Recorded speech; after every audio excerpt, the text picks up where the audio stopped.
Are you queer? Yes. Would you go to Israel? I would go to Palestine. Even though, wait, but if you went to Palestine, you'd be thrown off of a building for being gay. Do you love Palestine? Yeah, why not? Meanwhile, What should be done to gay people? الحكم للي بده يمشي في هاي الطريق ويمشي في هاي الطريق. And so it says, someone who goes down this path, the Islamic punishment, which is death. That's what parentheses is death should apply to them.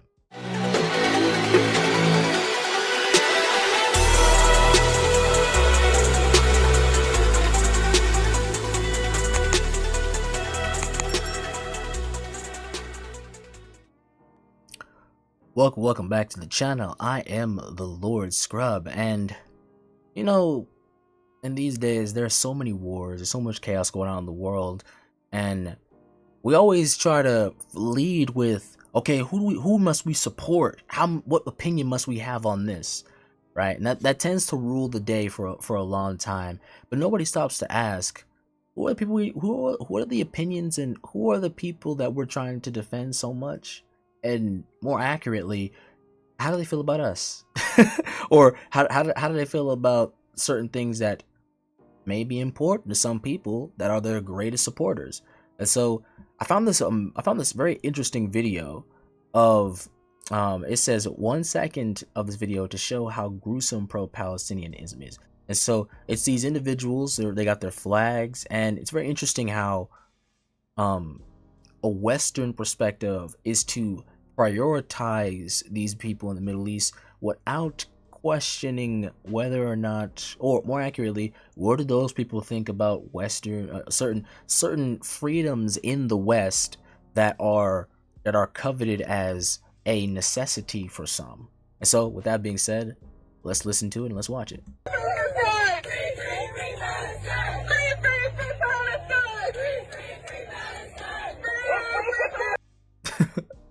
And so right off the bat, we got some sort of Arabic style clothing on SpongeBob, and there's a coffin with LGBTQism, welcome here, and it's literally the implication is okay, they might think differently down there in the Middle East. Let's see. are you queer? Yes. Would you go to Israel? I would go to Palestine. Even though, wait, but if you went to Palestine, you'd be thrown off of a building for being gay. Do you love Palestine? Yeah, why not? Even though you wouldn't be allowed to be yourself there? I feel like they're not supposed to judge, even if they have a set mindset. It is actually very haram in the Muslim culture for. Jeez. She don't even know what she just did. She just coined two differing perspectives. Now, it does say in the Bible something do not judge, but they forget the rest. We'll cover that in a different video. But then she just switched over because she only knows Judeo-Christian values, I would assume, given that Christianity is very big over here, despite what people might claim.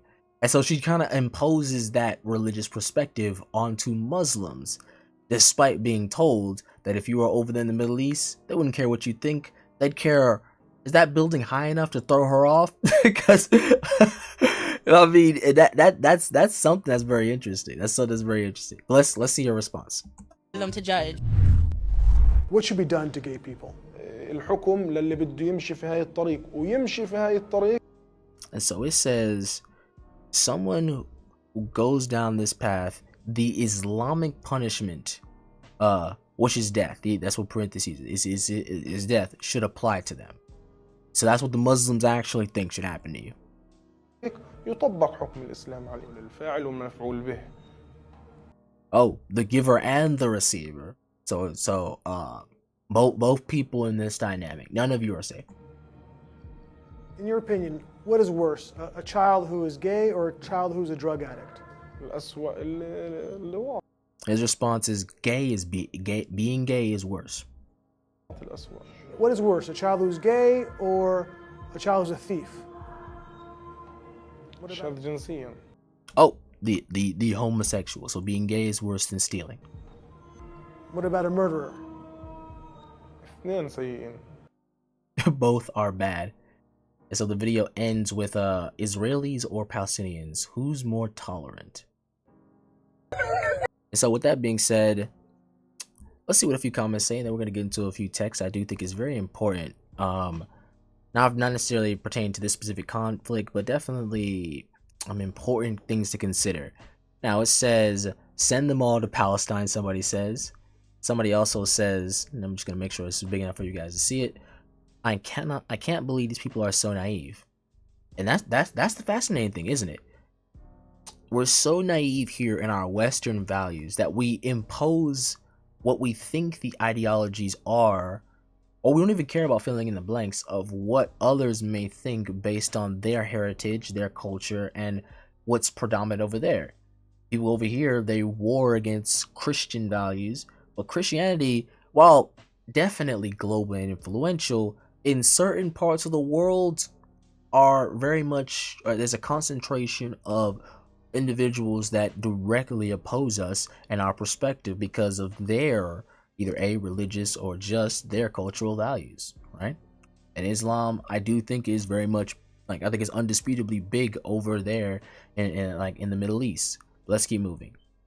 It says here, a gay going to Palestine is like a cow going to Burger King. Essentially, you're in a place that's not for you.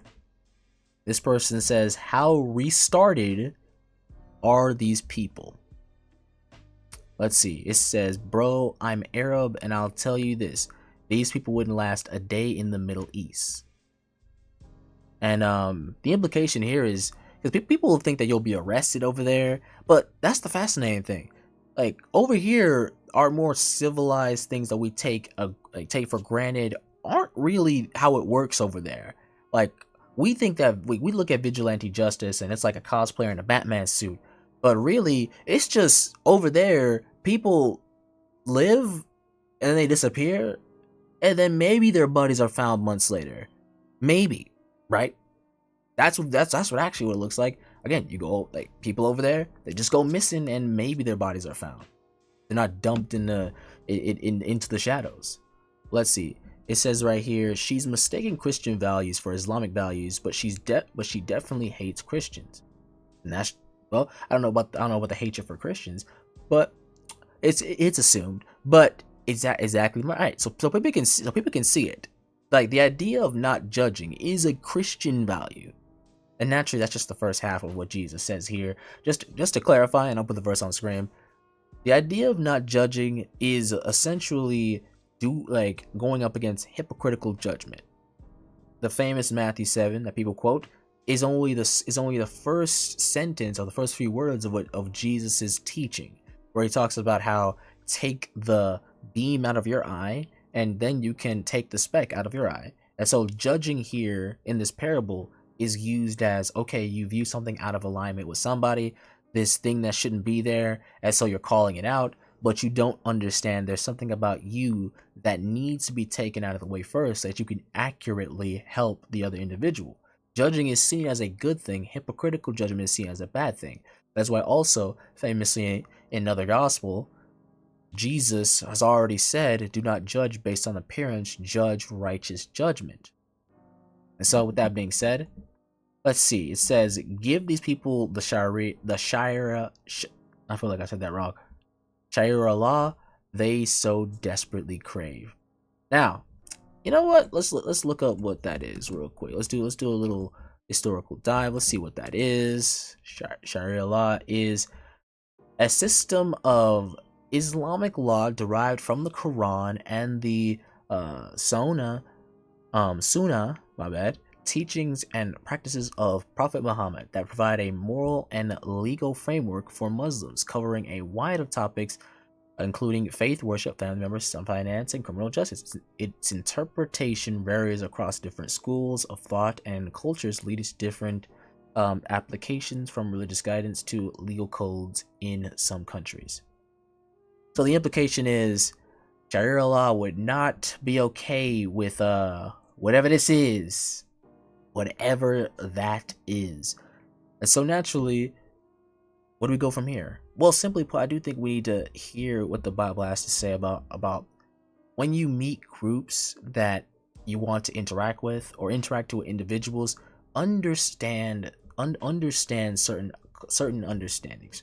And it says in Jeremiah chapter 9, verse 4 through 5, let everyone beware of his neighbor and put no trust in any brother. For every brother is a deceiver, and every neighbor goes about as a slanderer. Everyone deceives his neighbor and no one speaks the truth. They have taught their tongue to speak lies. They weary themselves committing iniquity. Now, for those, like, in context, Jeremiah is calling out the people of Israel, and they're in sin so much that essentially there is no reason to put trust in others because you're both in the wrong. And so naturally, in context, this essentially asserts that, well, wait a minute, our situations aren't good, our perspectives aren't right, and the way we approach these things will unfortunately get us hurt. Let everyone beware your brother. Why? Or beware your neighbor. Why? Because your neighbor doesn't automatically have the same values as you. And put no trust in any brother. Why? You think bonds of blood is essentially gonna means you think the same? Do not be naive. And every brother is a deceiver. There's something deceptive that everybody is capable of. And every neighbor goes about as a slander. You think those people in Palestine they speak of the US as the holy ones? I don't think so.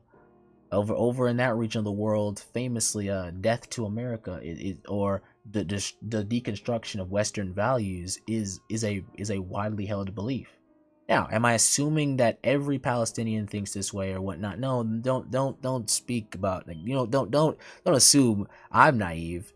No, that was only one man, but it definitely demonstrates that the perspective over there shouldn't automatically be assumed that, oh, they're just like us. They got American values. They think like us. They want liberty, democracy.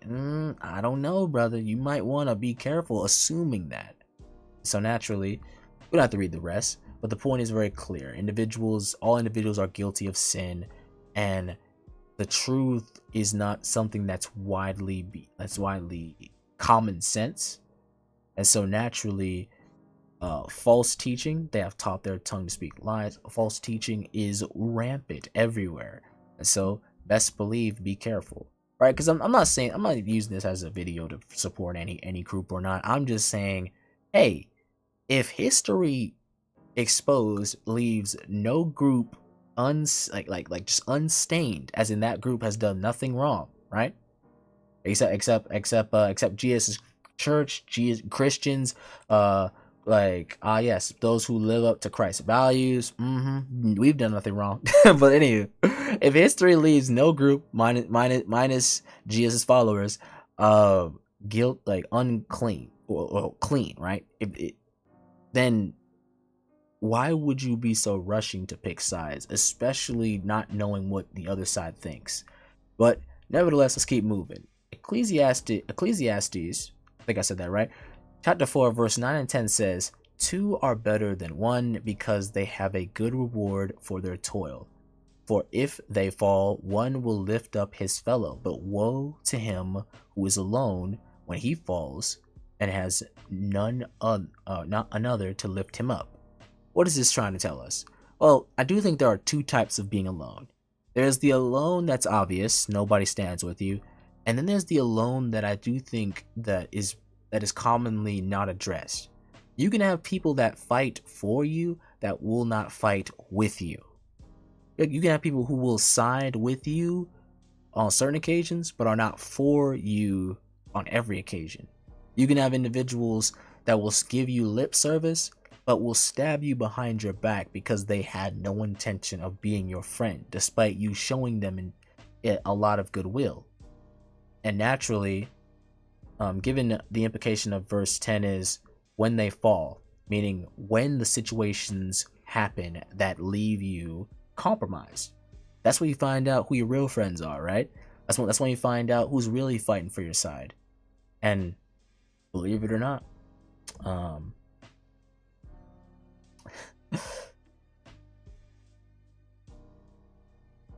a lot of people will show their face, their true face when the time comes. But with that being said, Romans chapter 16 Romans chapter 16 verse 17 gives us Christians good wisdom. Now, I appeal to you, brothers, to watch out for those who cause divisions and create obstacles contrary to the doctrine that you have been taught. Avoid them. Now, we understand that, wait a minute, like individuals expose themselves, like when their teaching doesn't add up in accordance with the truth. And so we should avoid those who want to cause division, aka separation and disagreement, and who are trying to put unnecessary challenges between us and what we want to live our lives in accordance with. This teaches us that we need to have our eyes open and understand what the other side thinks before we, lock arms and say, yeah, we're all one, right? And so this is a good principle to let us know, hey, watch who you're trying to associate with. Now, Proverbs chapter 27 verse 5 through 6 says, better is open rebuke, so just being called out, than hidden love. Faithful are the wounds of a friend, profuse are the kisses of an enemy. And so in other words, we understand that it's better when people are just honest and straightforward than this sort of, well, I love you, but I don't show it. I don't care about whatever stuff you're going through, right? And so that's fair, right? Our friends, your friend will tell you, brother, you came out the house looking wild, rather than, you go, girl. You know what I'm saying? Like, they'll tell you the truth rather than feelings. And of course, let's not forget, faithful are the wounds of a friend, profuse are the kisses of an enemy. Your friends, they won't always give you what you want to hear, but they'll give you sometimes what you need to hear in key moments that'll build you, despite it being in some ways hurtful, right? Like, oh, you feeling like you're the top dog, your friend, you're not that good, ouch. But this does pushes you to think to do better. You know what, you're right, this is not my peak, I need to do better. Meanwhile, profuse are the kisses of an enemy. Individuals that'll show you affection, that'll essentially be happy when, appreciate you for paying for my $20 meal. Thank you, you're the best, you're the greatest friend ever, you're so awesome. And when you need them, nowhere to be found. So the language is very clear. Friendships and the bond and the strength of those who are considered your family or people that are connected to you are that they aren't always as kind or as building up, like as encouraging, because they have something that they see that they know you can work on, versus fake friends that will essentially let you walk into a volcano butt naked, like praising you as you fall to your doom. If you catch what I mean by that. And so Philippians chapter 3 verse 2 says, look out for the dogs. Now, what are the dogs? Now, I do think the dogs are specifically in this context in Philippians, but I mean, as a practical usage of this verse, not necessarily the interpretation. Dogs, you sit at the table, you unpackage your lunch, and the dog comes out of nowhere, like with his tongue out, looking like, come on, give me something to eat, I want some of that, right? And so the language will watch out for dogs. Watch out for those who only wanna mention you, be with you, side with you when they can get something, right? Dogs are hungry. Then it says, watch out for evildoers. As I said earlier, history leaves no side I guess clean.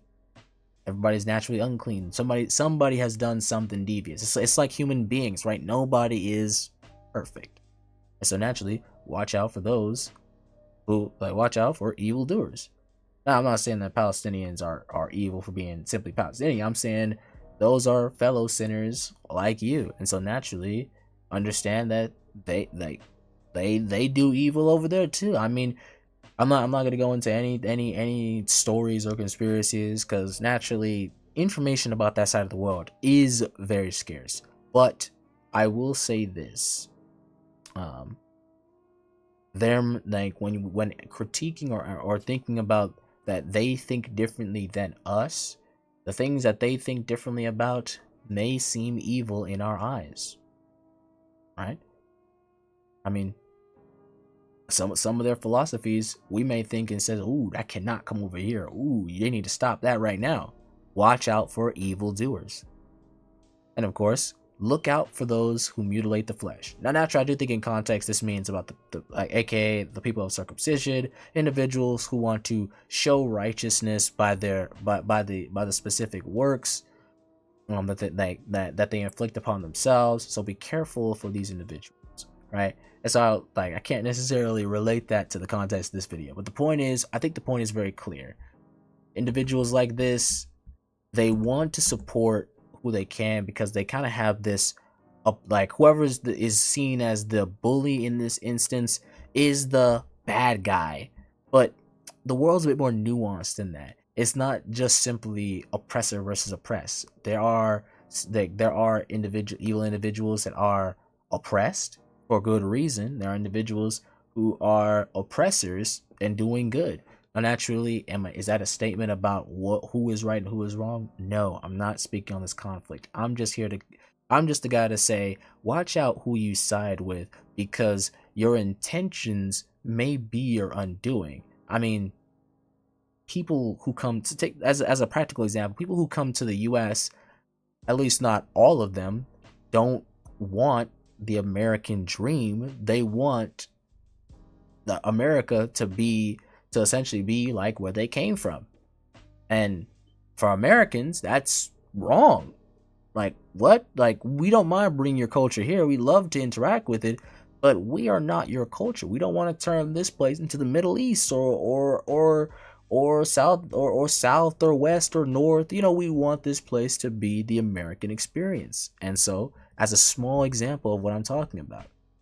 But again, those people who come over here and want to undo Americaism and turn it into wherever they came from ism, do you think that's a good thing? I would say, that's a slippery slope.